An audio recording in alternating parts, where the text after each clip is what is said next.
Bienvenidos, hombres e mulheres, niños e niñas. Este é o Havana Connect.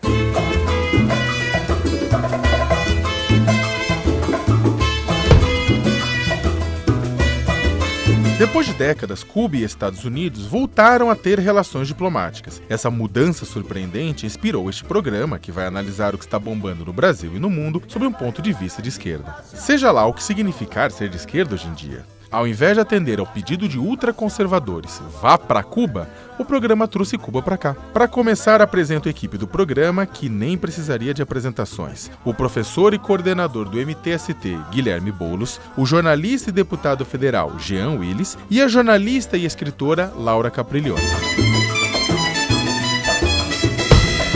A liderança de Donald Trump na campanha republicana à presidência dos Estados Unidos, antes vista como piada, agora preocupa.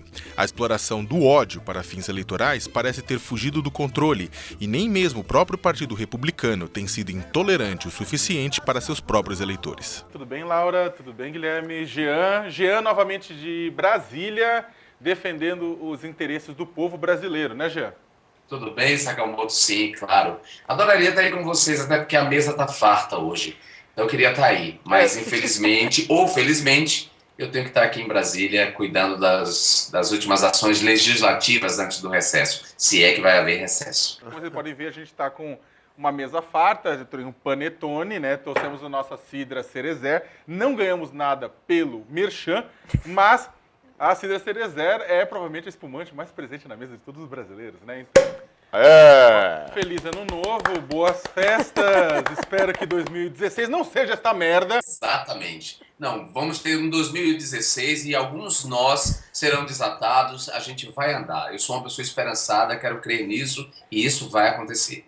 É isso, deixa a cidra aqui. Quem sabe ano que vem o panetone melhora, não fica essa coisa de quinta categoria que o Sakamoto trouxe hoje. Mas caralho, isso aqui, olha. Não fala assim da cidra. Olha, panetone.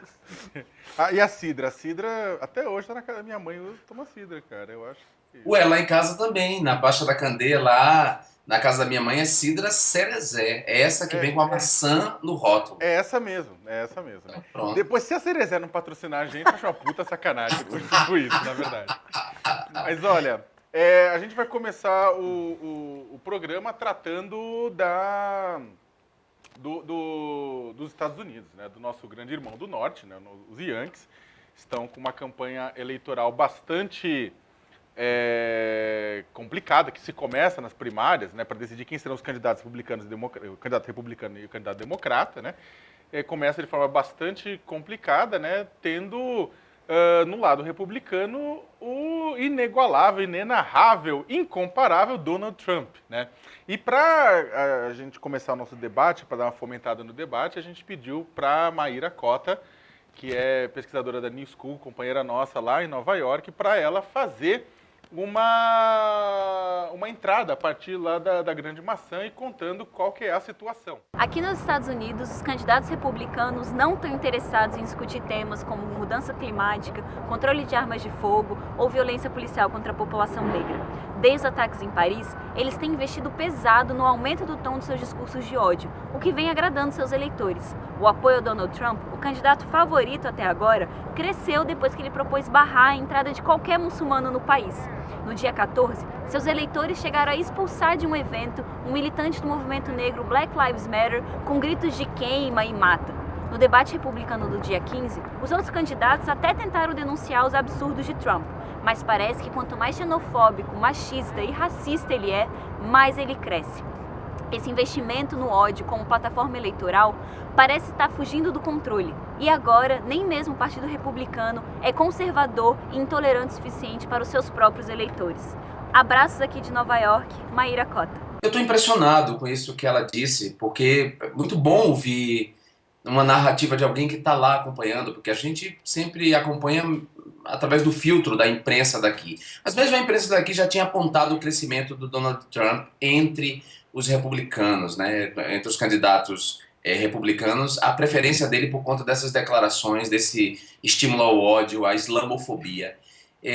Poxa, Sakamoto, eu sempre lembro daquele ditado, cria cuervos, né? As pessoas não têm noção de onde o ódio pode levar, né? Elas podem usar o ódio estrategicamente, elas podem explorar comercialmente o ódio, financeiramente, mas elas nunca imaginam aonde o ódio pode levar e que elas mesmas podem ser vítimas do ódio.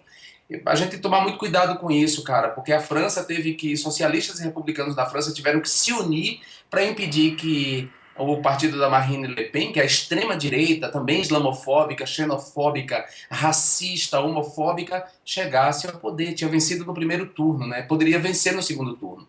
Teve que haver essa aliança para impedir que essas forças nocivas da democracia e ao bem-estar cheguem ao poder. Agora, deixa eu dizer uma coisa. É verdade que o Donald Trump é uma excrescência, tal. Como o Bolsonaro aqui é uma excrescência e dizendo coisas do mesmo padrão e tem uma audiência crescente também por isso. Da mesma forma, ela mencionou no vídeo o fato das pessoas terem retirado um negro com queima, mata. Não sei se vocês viram um vídeo recente de domingo no Rio de Janeiro da manifestação de um garoto negro, uma criança que foi expulsa da manifestação com gritos muito semelhantes do que esses. Pega, tem que dar tiro, tem que fuzilar. E eu acho que isso é uma tendência crescente num momento de crise. E acho que tem um pano de fundo aí, que é a descrença no sistema político. Nós fomos ver, esse é um fenômeno internacional, né, de que esse sistema político, essa representatividade chegou a um teto. E isso abre espaço para algumas polarizações de ultradireita. Isso abre um criadouro para o fascismo, das pessoas não terem mais nenhuma perspectiva de que por meio desse sistema político vão modificar alguma coisa, né? E isso tem sido uma tendência conservadora, de retrocesso, dessas figuras retrógradas e, enfim, detestáveis que surfam nessa onda, né? Mas, ao mesmo tempo, também, se nós pegarmos a eleição norte-americana, o Donald Trump não é o único fenômeno, né? Nós temos lá o Bernie... o democrata socialista Bernie Sanders, que cresce fortemente com um discurso anticapitalista, com um discurso também de fim do financiamento privado de campanha, com um discurso pela esquerda de resposta a essa mesma crise. É evidente que esse fenômeno de crescimento à direita e intolerante tem sido mais forte. Mas eu acho que nós temos que ler isso também do ponto de vista de um esgotamento de um certo sistema político, de um certo modelo de representatividade e construir as nossas saídas. As saídas à direita estão se fortalecendo porque nós também não temos tido força para construir as nossas. Eu concordo inteiramente com você, Guilherme. Eu acho que a gente deveria só acrescentar aí, nessa brilhante análise que você faz, de que há grupos buscando sair da direita, outros à esquerda, para um momento de crise em que as posturas se polarizam. A gente tem que acrescentar também a essa análise o fato desse sistema político e as pessoas mesmas não terem se permitido desconstruir ao longo desses anos de governos democráticos, de estado do bem-estar social em alguns países, como na Europa, as pessoas não terem desconstruído preconceitos que estão arraigados nelas. Então é lamentável que, em pleno século XXI, alguém ainda expresse o racismo de maneira tão aviltante como aconteceu nos Estados Unidos, como a Maíra nos mostrou, e o vídeo que mostra os manifestantes pró-impeachment no Rio de Janeiro tentando linchar uma criança. Entendeu? Mas tem essa dimensão também. Eu acho que a gente tem que tomar um pouco de cuidado com o poder do marketing em torno do Donald Trump. O Donald Trump é um cara que domina as técnicas de televisão, as técnicas de marketing. Ele é um vendedor, né? Ele é um...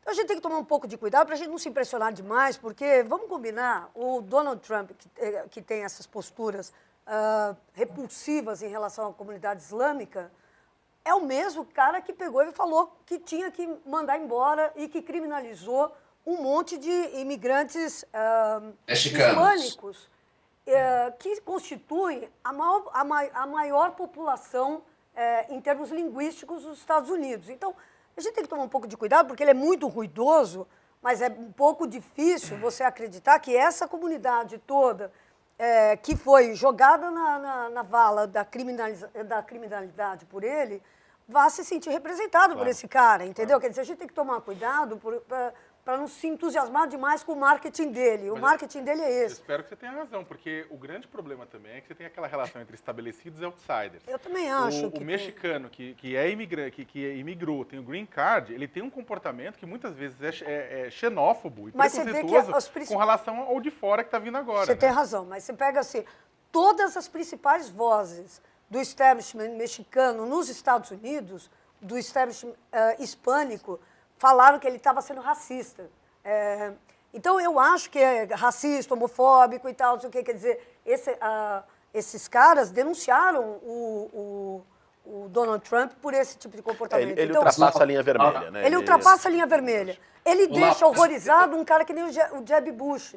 O Jeb Bush ficar horrorizado com ele é um sinal de que ele foi um pouco longe demais, ou que ele está indo um pouco longe demais. Laura, a gente tem que se perguntar em que medida essas vozes críticas que se levantaram contra o Donald Trump dialoga com o grosso da população. Isso que o Sakamoto trouxe é interessante de se levar em conta. Quer dizer, mesmo os mexicanos estabelecidos com green card, mesmo a população islâmica estabelecida, ela tende a aderir a esses discursos xenofóbicos, a se colocar contra os irmãos de identidade, digamos assim.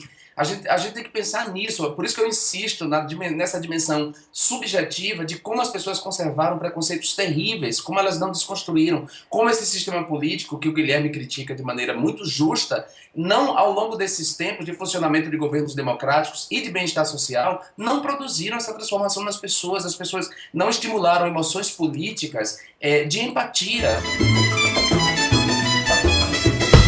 A Câmara dos Deputados deu o pontapé inicial no processo de impeachment de Dilma Rousseff, enquanto o Brasil mergulha em uma das piores crises econômicas de sua história. Nossa jovem democracia vai sobreviver a tudo isso? Guilherme, vocês conseguiram colocar 55 mil, 70 mil, 100 mil, de acordo, é claro, com o ponto de vista de aquele quem contou, Datafolha, MTST, estudantes, né? A PM falou 3 mil. A PM inicialmente falou 3 mil, vamos ser sinceros. Depois passou para 50. Depois eles passaram para 50, Mas né? a Globo News manteve os 3 mil durante toda a transmissão. Então, mas essa da manifestação que aconteceu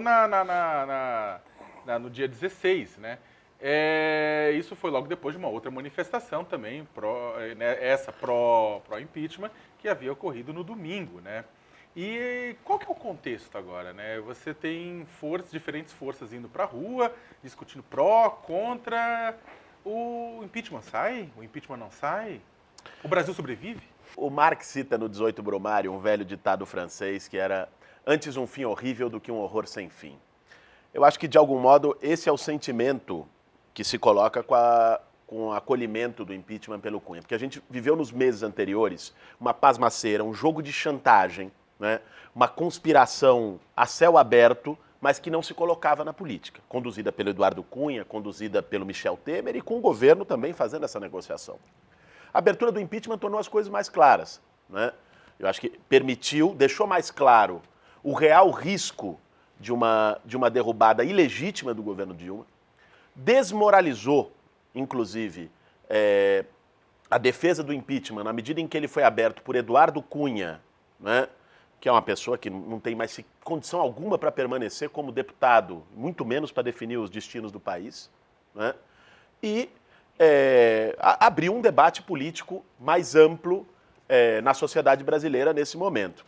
Acho que isso se expressa o crescimento das mobilizações, que foram mobilizações, as que ocorreram no dia 16, não só contra o impeachment, foram mobilizações pelo Fora Cunha, foram mobilizações também contra esse ajuste fiscal, porque acho que se criou uma diferenciação importante em vários setores da esquerda de que ser contra o impeachment não significa defender esse governo, né? Esse governo, aliás, em grande medida se tornou indefensável com as suas políticas, mas ser contra o impeachment significa, hoje, né, garantir que a gente não entre num buraco e num retrocesso tremendo na ponte para o passado, que é o governo Temer. Agora, as perspectivas, os prognósticos para isso, né, nós vimos, saiu a decisão do STF que só vai julgar o pedido de afastamento do Cunha em fevereiro.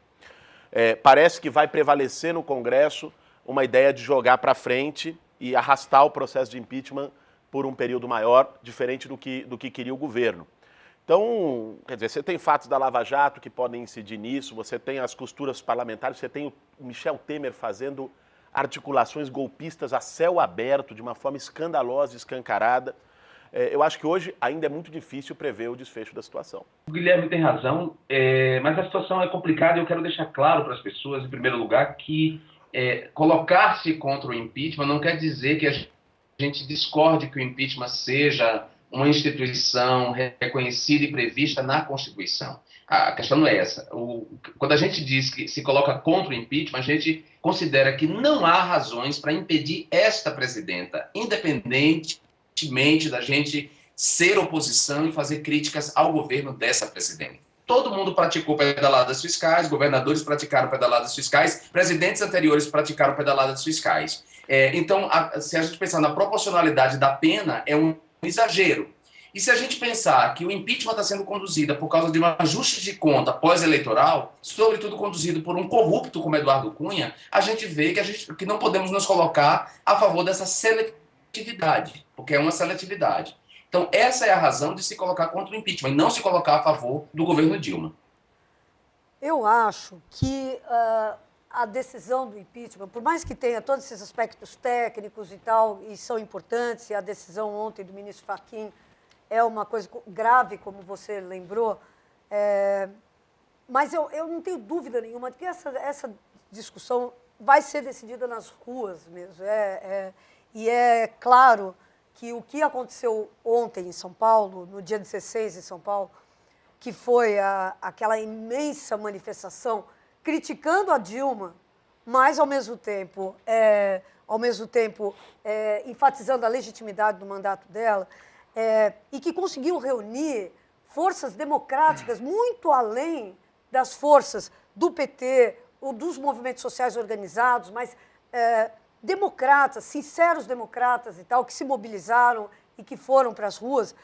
Eu não tenho dúvida nenhuma de que é essa gente que vai decidir o jogo que vai ser jogado no ano que vem. Eu acho que a disputa moral, do ponto de vista moral, está na cara que essa direita louca, que é a favor do impeachment, perdeu o jogo. Até agora, o jogo está perdido para eles, porque aí você pode falar assim, pô, mas tá perdido do seu ponto de vista. Não, não é do meu ponto de vista. Está perdido do ponto de vista da ideia de civilização. E eu queria só dizer o seguinte, era impressionante no ato de ontem, como era um ato amoroso, era um ato de pessoas falando de democracia e tal, enquanto que o ato de domingo era um ato de xingamentos, era um ato de ódio, era um ato de eu odeio o povo brasileiro, eu odeio... Quer dizer, quando você fala isso, você perdeu a disputa moral, a grande disputa, a meu ver. Então, eu acho que eu tenho, apesar da dificuldade de reconhecer a gravidade do que está no jogo, do que está sendo jogado, eu acho que esse campo aqui está ganhando. Mas deixa eu fazer uma pergunta. A gente também tem que pensar, independentemente dos posicionamentos dos atores envolvidos, a gente tem uma intensa e profunda polarização, né? Sim. E a pergunta, independentemente de quem vai sair vencedor desse processo todo, como é que a gente vai conseguir reatar o país? Eu não estou falando reatar no processo vamos todos andar como amigos, porque o Brasil ele é cindido desde o dia em que o primeiro português escravizou o primeiro índio. Né? Sim. Então, lá atrás, daquele momento, já cindiu o país e desde então nunca mais se reconectou. Então, eu não estou falando para ser hipócritas e vamos fazer de conta. É super bom, inclusive, acho que já discutimos aqui 1 milhão de vezes, que é extremamente salutar, que as posições sejam mais abertas e transparentes possíveis. Agora, como, na verdade, garantir que essas posições divergentes, diferentes, polarizadas, antagônicas, convivam de uma forma democrática e republicana dentro do país, sendo que as instituições estão sendo desconsideradas, muitas vezes, em que a política boa, a política do diálogo, da conversa, da reflexão, é também desconsiderada, né? E que... Sakamoto. Como na verdade, a gente... Você faz perguntas complexas, depois quer que a gente responda a você o tempo, não é verdade? Eu posso, enquanto vocês tentam responder, como panetone. Então tá bom. Mas olha, essa pergunta sua ela é crucial porque ela mostra que o problema do impeachment não é o dia em que ele vai acontecer, é o dia seguinte. É o dia depois do impeachment. Porque se o impedimento acontecer, há que se ter um plano imediato para colocar as instituições em funcionamento e para suturar, costurar esse país polarizado. Então, a própria polarização é um forte argumento para que não aconteça o impeachment. Um país polarizado em que não há consenso sobre o impedimento da presidenta da República, esse fato por si só já impediria qualquer processo de impedimento. Quer dizer, não há consenso. A Laura tem razão quando ela fala da disputa das ruas. O que vai decidir é a disputa mesmo. Por isso, a oposição de direita na Câmara, o PPS, o DEM e principalmente o PSDB, que vem desestabilizando o país desde o dia seguinte às eleições, a culpa é do PSDB, não tem Postura outro inconsequente, absolutamente inconsequente a postura do PSDB. inconsequente e irresponsável. Eles estão felizes com a ideia do recesso e da extensão desse processo, porque eles querem fazer a disputa narrativa para convencer a sociedade de que o impedimento da presidenta é a saída. E, ao mesmo tempo, Michel Temer, que, por mais que ele não goste dessa palavra, tem agido como um golpista, sim, Michel Temer faz a articulação com o capital, com o grande capital, com as grandes corporações, para dizer a esses setores que ele vai acelerar a política já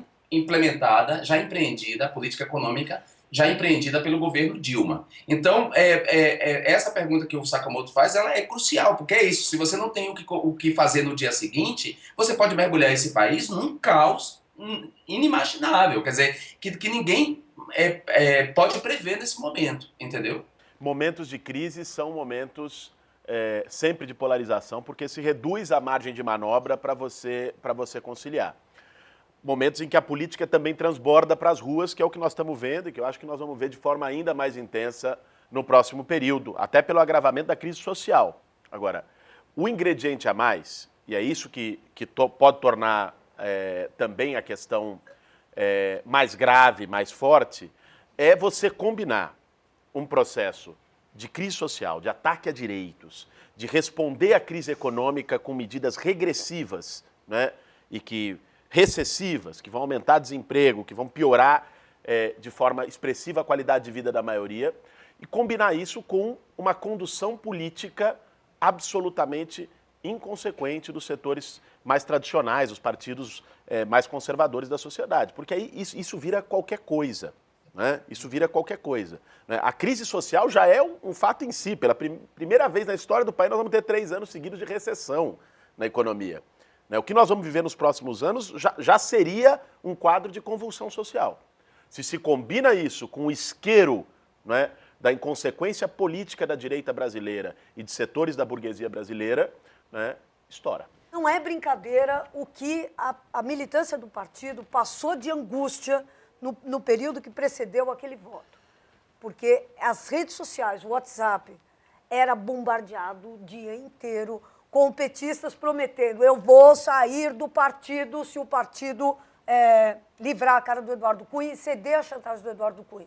Então, eu não tenho dúvida nenhuma de que essa decisão, que foi uma decisão que o partido tomou, eu acredito, mais visando a sua própria sobrevivência, porque se ele aliviasse para o Eduardo Cunha ali, teria sido o caos da desmoralização, mas que isso deu uma força gigantesca para os petistas ontem terem voltado à rua, e mesmo militantes históricos do PT que se afastaram do partido tenham podido voltar a encontrar companheiros de luta e tal na batalha contra o impeachment. A Netflix anunciou a 3ª temporada da série House of Cards, que traz a história de Frank Underwood, um deputado sem escrúpulos que faz de tudo para ganhar mais poder. Frank é um dos personagens mais amados na TV. Por quê? Jean. Hoje não, Sakamoto. É que eu tô até falando assim porque eu vou apanhar com a comparação. Ainda bem que ele tá distante, né? Ele cuspiu em mim. Ô Jean, o Eduardo Cunha é nosso Frank Underwood. Olha, eu acho temerosa essa comparação. Eu acho que Eduardo Cunha está muito distante do Frank Underwood no que diz respeito ao fato desse personagem ser hoje amado, ou melhor, as pessoas amam odiar o Frank.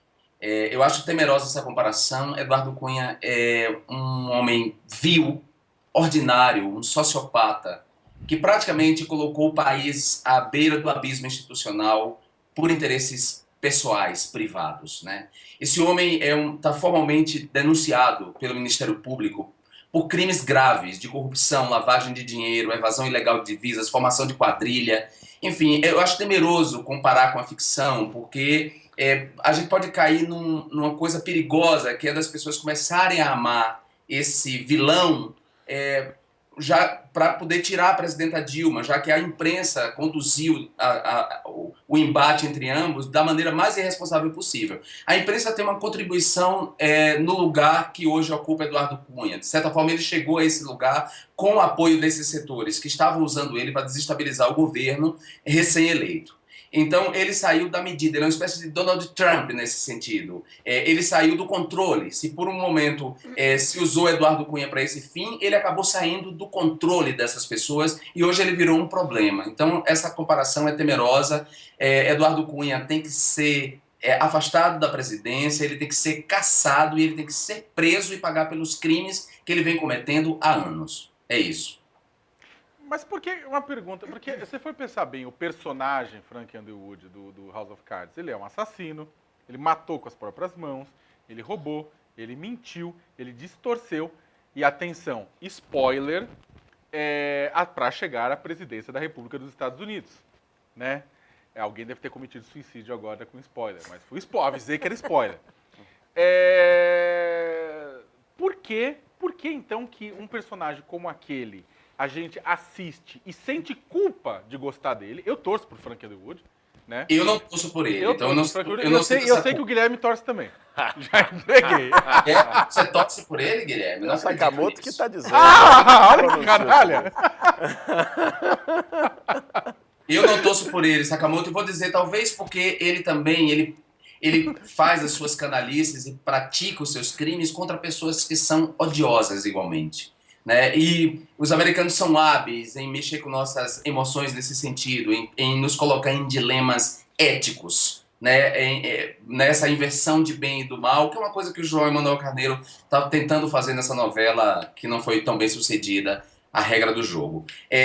Os americanos são hábeis em fazer isso nos seus roteiros, mas não é o que está em jogo aqui. Eduardo Cunha não tem um lado positivo. Eu não vejo lado positivo, a não ser para os fascistas, para os golpistas e para os antipetistas irremediáveis. Para esses, Eduardo Cunha vale alguma coisa ao ponto deles irem tirar foto ao lado de Eduardo Cunha fazendo o sinalzinho de V ou levantando o indicador. Não lembro agora como é bem a foto. Então, para essas pessoas, Eduardo Cunha pode ter um lado positivo. Mas, analisando friamente, do ponto de vista legal, jurídico, ético, não há lado positivo nesse homem, sinceramente. Sabe o que eu acho? Eu acho o seguinte.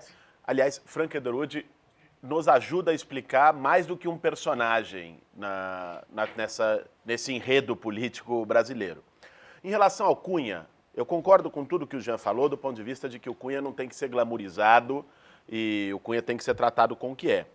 Agora, a comparação, quando começa a surgir, mais nas redes sociais, em textos, uma comparação entre o Frank Underwood e o Cunha, é pelo método, é por ser implacável, é por ir até as últimas consequências para fazer a sua política ser realizada. O Eduardo Cunha fez voltar a votação, usa os métodos mais inescrupulosos para chegar até onde chegou e até colocar aí a sua condição de ser o fiel da balança, de abrir ou não um processo de impeachment. Né? Então, acho que a comparação ela pode ser justificada desde esse ponto de vista, né, de uma figura que vai até o limite, né, para o seu projeto político pessoal. A beleza, o charme. Isso. Não, mas eu acho que, sim, a comparação pode se limitar a isso para a gente evitar a armadilha que você colocou.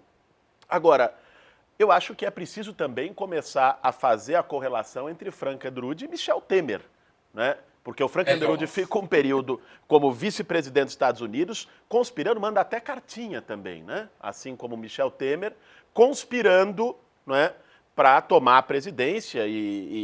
O Michel Temer, acho que nesse sentido é mais inábil, porque conspira de uma forma mais a céu aberto, mais pública. Ou escreve pior, que aquela carta escreve ridícula. Né? Que pariu. Que cartinha, né? Oh, meu Deus. Piegas. Agora, eu acho que esse método Frank Underwood, que é um método baseado em traições, em inescrupulosidade, em deslealdade, é um método que resume bem a postura do PMDB nesse processo, particularmente do Cunha e do vice Michel Temer. Mas sabe o que eu acho? Eu acho que... Ele pega, tipo, sobre comentário, né? PMDB, pega PSDB, pega PT... Pega todo todos. mundo, não, na verdade. Pega todos. É que o enredo ali, pegava um enredo de impeachment claro. e de um Não, vice... mas eu acho que o lance, que a grande diferença do Frank Underwood e do Michel Temer o nosso amigo Eduardo Cunha, é a falta de uma grande assessoria de imprensa, né? É impressionante, porque os americanos são ótimos nisso. Construção do personagem, a construção do sujeito refinado, do sujeito com os ternos super bem cortados, do charme, das recepções, do, sei lá, quer dizer, aquela coisa que os americanos são mestres mesmo há muitas décadas.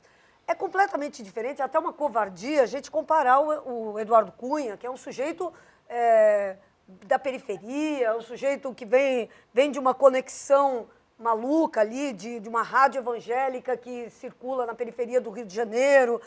Enfim, é muito diferente a origem de classe, inclusive, que eu acho que tudo isso são aspectos para a composição do personagem aí. Quer dizer, isso que você fala está certo. Inescrupulosos igualmente, a luta pelo poder a qualquer custo, isso tudo é verdade, mas Então tem esse aspecto. é uma questão de charme, então? Eu não tenho dúvida É uma questão de nenhuma, eu charme, não sim. tenho É dúvida uma questão de nenhuma. charme, de colocação de palavras, entendeu? De aparência, né? A aparência do Aparência, Frank né? Underwood é palatável, é sedutora. A figura de Eduardo Cunha é execrável. O Eduardo Cunha é um primata perto do que é o Frank Underwood. Mas eu acho que a gente chega lá. Eu acho que daqui a pouco nós vamos ter canalhas desse naipe. Vamos ter, porque as assessorias de imprensa... De esquerda hoje, e de direita. as assessorias de comunicação, hoje em dia, montam esses personagens. Falsa esquerda. Mas olha... Laura, nós já temos canalhas desse naipe, Laura. Nós já temos canalhas Mas não desse bons, naipe. não charmosos, assim. Ah, sim, você fala do ponto de vista do charme da imagem. Não temos ainda. Quem mais se aproximou, não estou falando da canalice, tá, gente? Mas do charme. Quem mais se aproximou, e mesmo assim ficou a quilômetros de distância, Aécio Neves e Michel Temer, que o Guilherme Boulos chamou bem a atenção. Mesmo assim ficou a quilômetros de distância. Do que diz respeito ao charme, à imagem... Mas, Virginia, para acabar nosso programa, para acabar o ano, olha para a lente da verdade e responde: você acha o Aécio Neves um homem bonito? Ele já foi mais bonito. Hoje ele não tá tanto, não, tá detonado. Mas ele já foi um homem bonito, charmoso, e há que se considerar isso, por que não? E é com esta pergunta inútil que nós terminamos o ano do Havana Connection. Esperamos que todos e todas tenham gostado muito deste 2015. A gente não gostou, mas esperamos que 2016 seja melhor para todos e para todas. Boas festas, bom Natal, bom Hanukkah, né, para quem é de Hanukkah. E hasta la vitória sempre. Sempre.